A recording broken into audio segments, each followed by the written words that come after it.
जय श्री कृष्ण।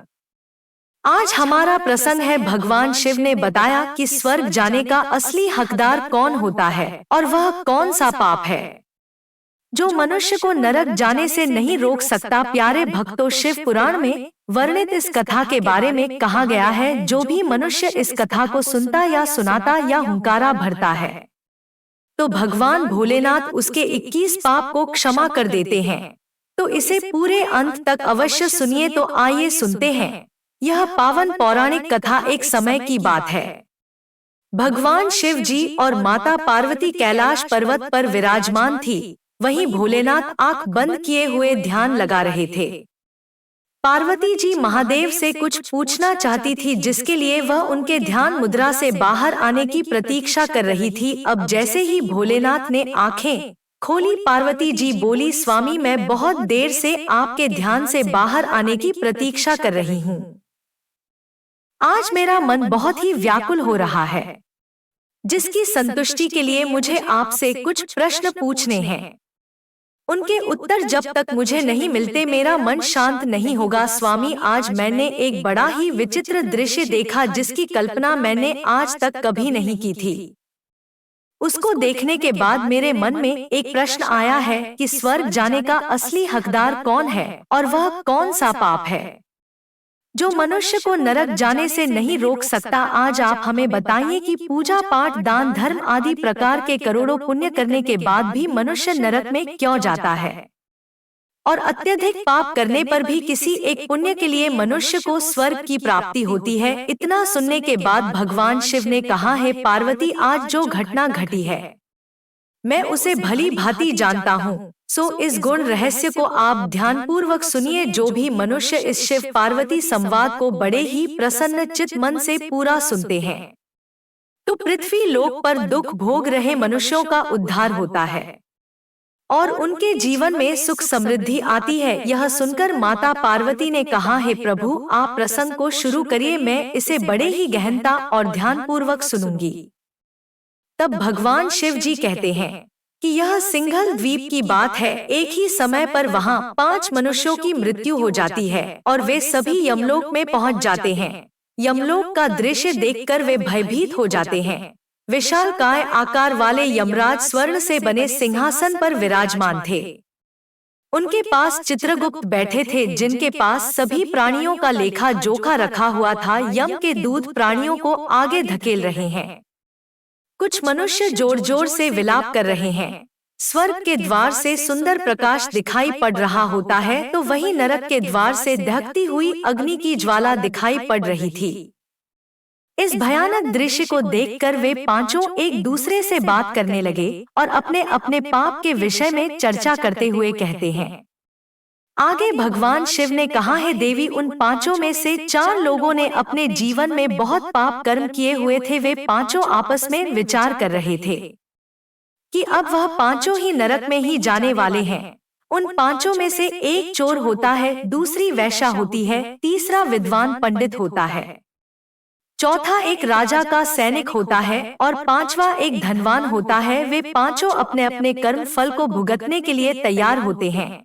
एक एक करके सभी प्राणी और पुण्य आत्मा आगे चल रही होती हैं।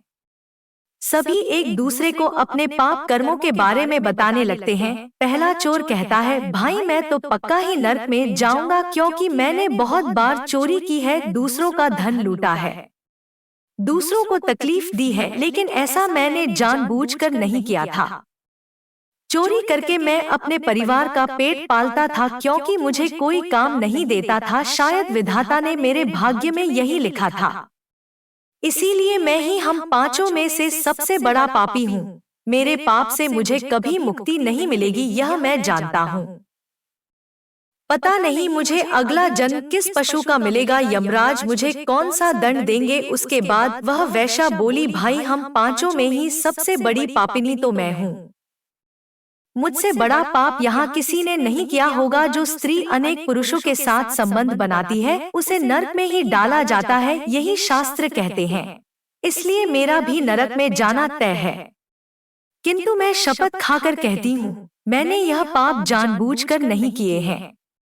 जब मैं छोटी उम्र की थी तभी एक दुष्ट व्यक्ति मुझे उठाकर ले गया और जबरदस्ती मुझे वैश्या बना दिया। मैंने ना चाहते हुए भी कई पुरुषों से संबंध बनाए हैं। मेरे पास जीवित रहने के लिए यही एक उपाय बचा था। मैं करती भी तो क्या करती, मेरे पास इतनी शक्ति नहीं थी कि मैं उस दुष्ट पुरुष से लड़ सकूं। पता नहीं किस पाप के कारण मुझे इस जन्म में वैश्या बनना पड़ा और ना जाने आगे मुझे किस पशु के योनि में जन्म लेना पड़ेगा। मेरे पाप से यह पता चलता है कि मैं भी पक्का नरक में ही जाऊंगी। प्रिय भक्त गणों, आगे भगवान शिव जी कहते हैं, हे पार्वती। उनके बाद वह सैनिक बोलने लगा, हे भाई, हम 5 में से सबसे बड़ा पापी मैं ही हूँ। मैंने बहुत बड़ा पाप किया है। मैं राजा का सिपाही था, इसीलिए मैं लोगों के साथ जोर जबरदस्ती करता था। मैंने कितनों के प्राण लिए हैं, ना जाने कितने मासूम लोगों को सताया है, ना जाने कितने निर्दोष लोगों को मेरे हाथ से दंड मिला है। यमराज मुझे कभी क्षमा नहीं करेंगे और मैं निश्चित ही नरक में ही जाऊंगा। लेकिन मैंने यह सभी पाप जानबूझकर नहीं किए हैं। अपने प्राणों के भय से और परिवार के पालन पोषण के लिए मुझे यह पाप करने पड़े हैं। हमारा राजा जो कहता था उसका पालन हमें करना पड़ता था। राजा के विरुद्ध भला कोई साधारण मनुष्य कैसे जा सकता है। यह सभी पाप करते हुए मुझे अत्यंत दुख भी होता था और मैं जानता था कि यह पाप करने से मुझे नरक की ही प्राप्ति होगी, किंतु परिवार के मोहवश होकर मैंने यह काम किया है। लेकिन पाप तो पाप होता है, पाप करके पश्चाताप करने का क्या फायदा, इसलिए मेरा नरक में जाना तो तय है। हे पार्वती, इसके बाद वह विद्वान ब्राह्मण बोला, भाई, हम 5 में से सबसे बड़ा पापी तो मैं ही हूँ। तुम लोगों ने जो पाप किए हैं वह जाने अनजाने में किए हैं, या किसी ने तुमसे जबरदस्ती करवाए हैं, या मजबूरी में किए हैं, किंतु मैं तो विद्वान था, मैं सब सत्य जानता था। मुझे सच और झूठ का ज्ञान था। चोरी करके मैं अपने परिवार का पेट पालता था, क्योंकि मुझे कोई काम नहीं देता था। शायद विधाता ने मेरे भाग्य में यही लिखा था, इसीलिए मैं ही हम 5 में से सबसे बड़ा पापी हूँ। मेरे पाप से मुझे कभी मुक्ति नहीं मिलेगी, यह मैं जानता हूँ। पता नहीं मुझे अगला जन्म किस पशु का मिलेगा, यमराज मुझे कौन सा दंड देंगे। उसके बाद वह वैश्या बोली, भाई, हम 5 में ही सबसे बड़ी पापिनी तो मैं हूँ। मुझसे बड़ा पाप यहाँ किसी ने नहीं किया होगा। जो स्त्री अनेक पुरुषों के साथ संबंध बनाती है उसे नरक में ही डाला जाता है, यही शास्त्र कहते हैं। इसलिए मेरा भी नरक में जाना तय है। किंतु मैं शपथ खाकर कहती हूँ, मैंने यह पाप जानबूझकर नहीं किए हैं। जब मैं छोटी उम्र की थी तभी एक दुष्ट व्यक्ति मुझे उठाकर ले गया और जबरदस्ती मुझे वैश्या बना दिया। मैंने ना चाहते हुए भी कई पुरुषों से संबंध बनाए हैं। मेरे पास जीवित रहने के लिए यही एक उपाय बचा था। मैं करती भी तो क्या करती, मेरे पास इतनी शक्ति नहीं थी कि मैं उस दुष्ट पुरुष से लड़ सकूं। पता नहीं किस पाप के कारण मुझे इस जन्म में वैश्या बनना पड़ा और ना जाने आगे मुझे किस पशु के योनि में जन्म लेना पड़ेगा। मेरे पाप से यह पता चलता है कि मैं भी पक्का नरक में ही जाऊंगी। प्रिय भक्त गणों, आगे भगवान शिव जी कहते हैं, हे पार्वती। उनके बाद वह सैनिक बोलने लगा, हे भाई, हम 5 में से सबसे बड़ा पापी मैं ही हूँ। मैंने बहुत बड़ा पाप किया है। मैं राजा का सिपाही था, इसीलिए मैं लोगों के साथ जोर जबरदस्ती करता था। मैंने कितनों के प्राण लिए हैं, ना जाने कितने मासूम लोगों को सताया है, ना जाने कितने निर्दोष लोगों को मेरे हाथ से दंड मिला है। यमराज मुझे कभी क्षमा नहीं करेंगे और मैं निश्चित ही नरक में ही जाऊंगा। लेकिन मैंने यह सभी पाप जानबूझकर नहीं किए हैं। अपने प्राणों के भय से और परिवार के पालन पोषण के लिए मुझे यह पाप करने पड़े हैं। हमारा राजा जो कहता था उसका पालन हमें करना पड़ता था। राजा के विरुद्ध भला कोई साधारण मनुष्य कैसे जा सकता है। यह सभी पाप करते हुए मुझे अत्यंत दुख भी होता था और मैं जानता था कि यह पाप करने से मुझे नरक की ही प्राप्ति होगी, किंतु परिवार के मोहवश होकर मैंने यह काम किया है। लेकिन पाप तो पाप होता है, पाप करके पश्चाताप करने का क्या फायदा, इसलिए मेरा नरक में जाना तो तय है। हे पार्वती, इसके बाद वह विद्वान ब्राह्मण बोला, भाई, हम 5 में से सबसे बड़ा पापी तो मैं ही हूँ। तुम लोगों ने जो पाप किए हैं वह जाने अनजाने में किए हैं, या किसी ने तुमसे जबरदस्ती करवाए हैं, या मजबूरी में किए हैं, किंतु मैं तो विद्वान था, मैं सब सत्य जानता था, मुझे सच और झूठ का ज्ञान था। लेकिन फिर भी मैंने धन के लोभ वश यह पाप किए हैं। शास्त्र कहते हैं कि जो सब कुछ जानकर भी पाप करता है वह निश्चित ही नरक में गिरता है। मैंने अपने ज्ञान का दुरुपयोग किया है। मैंने अपने ज्ञान का उपयोग लोगों की सहायता के लिए नहीं, बल्कि धन कमाने के लिए किया है। मेरे घर की स्थिति अत्यंत ही गरीब थी। मेरे पिता भिक्षा मांगकर गुजारा करते थे, लेकिन मैंने अपने घर की गरीबी को दूर करने के लिए, शास्त्र कहते हैं कि जो विद्वान ब्राह्मण अपने ज्ञान का दुरुपयोग करता है उसे निश्चित ही नरक में जाना पड़ता है। उन्हें ठगा, इसलिए आप चारों में से सबसे बड़ा पापी तो मैं ही हूँ और मुझे ही नरक में जाना पड़ेगा। उन चारों की बातें सुनकर वह राजा हंस पड़ा और बोलने लगा, तुम चारों तो इतने बड़े पापी हो कि तुम लोगों को नरक में जाना ही पड़ेगा। तुम लोगों ने घोर पाप की है और इसलिए यमराज तुम लोगों को कभी माफ नहीं करेंगे। यहाँ पर मौजूद में अकेला ही सबसे अधिक पुण्यवान हूँ।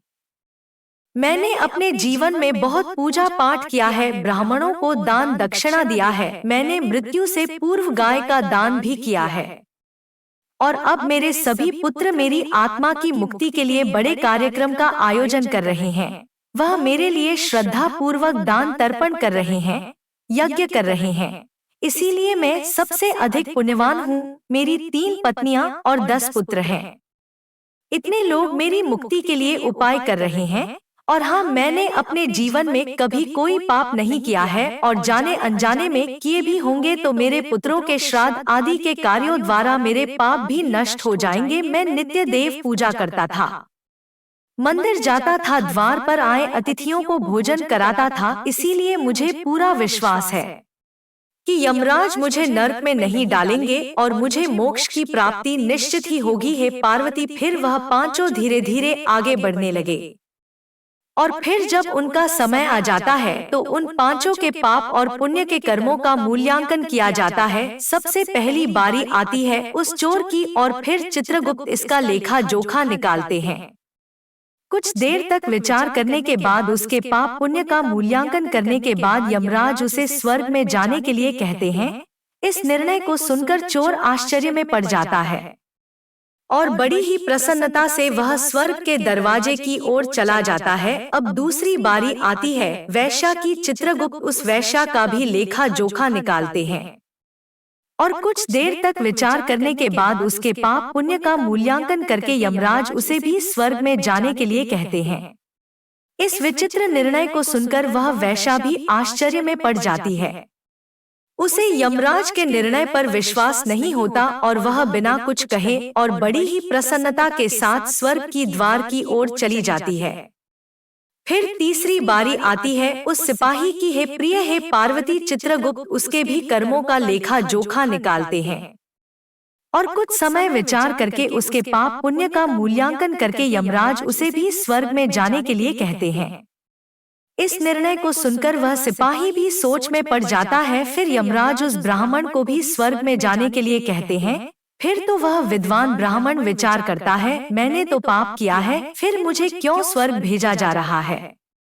फिर वह भी मन ही मन प्रसन्न होकर स्वर्ग के द्वार की ओर चलने लगता है। उन चारों को स्वर्ग में जाता देखकर वह धनवान राजा बहुत ही दुखी और क्रोधित हो जाता है। वह सोचने लगता है, यह कैसा न्याय है, इन पापियों को स्वर्ग जाने का मौका मिल रहा है, फिर भी मैंने जो पुण्य के काम किए हैं उसका क्या होगा। सबका भला करने वाले राजा को अंत में अपने पाप पुण्य के लेखा जोखा के लिए सबसे पीछे खड़ा रहना पड़ा। तो आगे सुनिए। हे पार्वती, फिर उस धनवान राजा को यम के दूत जोर से धक्का देते हैं और कहते हैं, अरे पापी दुराचारी, आगे चल, तुझे नरक में डाला जाएगा, यमराज तुझे क्षमा नहीं करेंगे। यह सुनकर वह राजा भयभीत हो जाता है और कहने लगता है, मैं तो स्वर्ग में जाऊंगा, मैंने कोई पाप नहीं किया है। फिर वह राजा यमराज के सामने आकर खड़ा हो जाता है। चित्रगुप्त उसके कर्मों का लेखा जोखा देखते हैं और उसके पाप पुण्य के कर्मों का मूल्यांकन करते हैं तो उसके पाप का पल्ला भारी हो जाता है और यमराज उस धनवान किसान को कहते हैं, अरे दुष्ट, तूने तो बहुत बड़ा अपराध किया है। तू तो नर्क में जाने के ही योग्य है। इतना सुनते ही वह राजा थर थर कांपने लगा और यमराज से कहने लगा, है धर्मराज, यह अन्याय है। मैंने तो जीवन में कोई पाप नहीं किए हैं और पुण्य ही किए हैं। आप मुझे नरक में क्यों डाल रहे हैं? और मुझसे पहले जो 4 लोग गए हैं वे तो बहुत घोर पापी थे। उन्होंने बड़े बड़े पाप और अपराध किए हैं, उन्हें तो आपने स्वर्ग में डाल दिया। अब ऐसा अन्याय होगा तो भला कौन सा मनुष्य धरती पर पुण्य कर्म करे, कौन पूजा पाठ करेगा? आता है पार्वती। फिर यमराज कहते हैं, अरे पापी, तूने जो पाप किया है वह तो उन 4 के पापों के सामने कुछ भी नहीं है। तेरे एक पाप के कारण तेरा सारा पुण्य फल नष्ट हो गया है। यदि तूने यह पाप नहीं किया होता तो तू स्वर्ग में जा सकता था, लेकिन तूने यह पाप जानबूझकर किया है, इसलिए तुझे नरक में अवश्य ही जाना पड़ेगा। प्रिय भक्त गणों, इस कथा प्रसंग को आगे सुनाते हुए भगवान शिव जी माता पार्वती से कहते हैं, यमराज राजा से कहते हैं, उस चोर ने तो मजबूरी में चोरी की थी, किंतु वह चोर तो दूसरों की भूख मिटाता था, गरीबों को दान करता था। उसने कभी किसी निर्दोष या गरीब व्यक्ति के घर चोरी नहीं की। उसके पुण्य कर्म उसके पाप से अधिक थे, इसलिए वह स्वर्ग में गया। दूसरी ओर जो वैश्या थी वह अपने मन से वैश्या नहीं थी, उसे जबरदस्ती इस चीज में डाला गया था और उस वैश्या ने केवल अपने शरीर को ही पीड़ा दी है, लेकिन बाकी कार्य तो उसने पुण्य के ही किए हैं। वह पशु पक्षियों को रोज दाना डालती थी, जानवरों की सेवा करती थी, इसलिए उसका भी पुण्य पाप से बड़ा था। तीसरा रहा वह सिपाही जिसने राजा के हुक्म का पालन किया था, किंतु उसने भी बहुत पुण्य के काम किए हैं। उसने कई बेसहारा लोगों की मदद की है। उसने प्यास को पानी पिलाया, भूखों को भोजन खिलाया, इसलिए वह भी स्वर्ग में ही गया था। और चौथा वह विद्वान ब्राह्मण था। उसने अपने ज्ञान का दुरुपयोग अवश्य किया है, किंतु वह नित्य गाय की सेवा करता था, दान धर्म करता था, इसलिए उसके भी पुण्य पाप से अधिक थे और वह भी स्वर्ग में गया है। इतना सुनकर वह राजा बोलता है, हे धर्मराज, इन 4 ने जो पुण्य किए हैं वह तो मैं भी किया हूँ, बल्कि उससे ज्यादा ही किया है।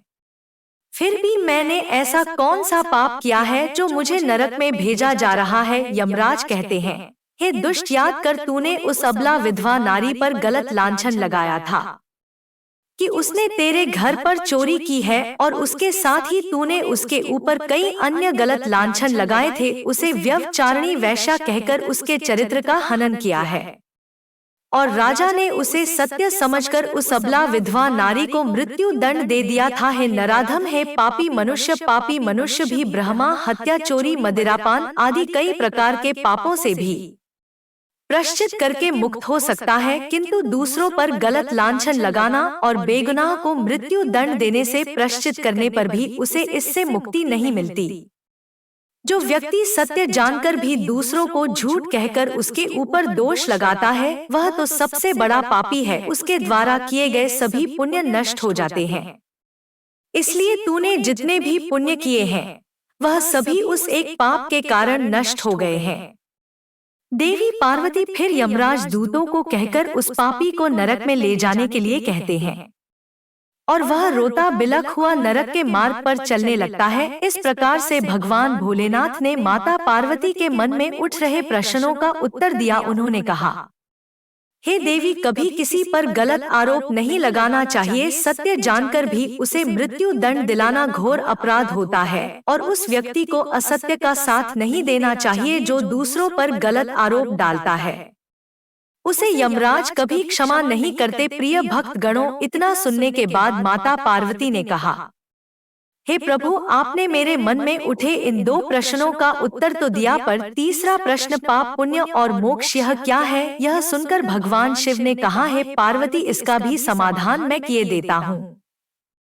आप इस कथा को सुनिए। किसी आश्रम में एक साधु रहता था। काफी सालों से वह इसी आश्रम में रह रहा था। वह काफी वृद्ध हो चला था और मृत्यु को वह निकट महसूस कर रहा था, लेकिन संतुष्ट था कि 30 साल से उसने प्रभु का सिमरन किया है। उसके खाते में ढेर सारे पुण्य जमा है, इसलिए उसे मोक्ष मिलना तो तय। एक दिन उसके ख्याल में एक स्त्री आई। स्त्री ने साधु से कहा, अपने एक दिन के पुण्य मुझे दे दो और मेरे एक दिन के पाप तुम वरण कर लो। इतना कहकर स्त्री लोप हो गई। आगे भगवान शिव जी कहते हैं, हे पार्वती, साधु बहुत बेचैन हुआ। इतने वर्ष तो स्त्री ख्याल में न आई। अब जब अंत नजदीक है तो स्त्री ख्याल में आने लगी। फिर उसने ख्याल हटा दिया और प्रभु सुमर में बैठ गया। स्त्री फिर से ख्याल में आई। फिर उसने कहा कि एक दिन का पुण्य मुझे दे दो और मेरा एक दिन का पाप तुम वरण कर लो। इस बार साधु ने स्त्री को पहचानने की कोशिश की, लेकिन स्त्री का चेहरा बहुत ही धुंधला था। साधु से पहचाना नहीं गया। साधु अब बहुत ही चिंतित हो उठा कि एक दिन का पुण्य लेकर वह स्त्री क्या करेगी।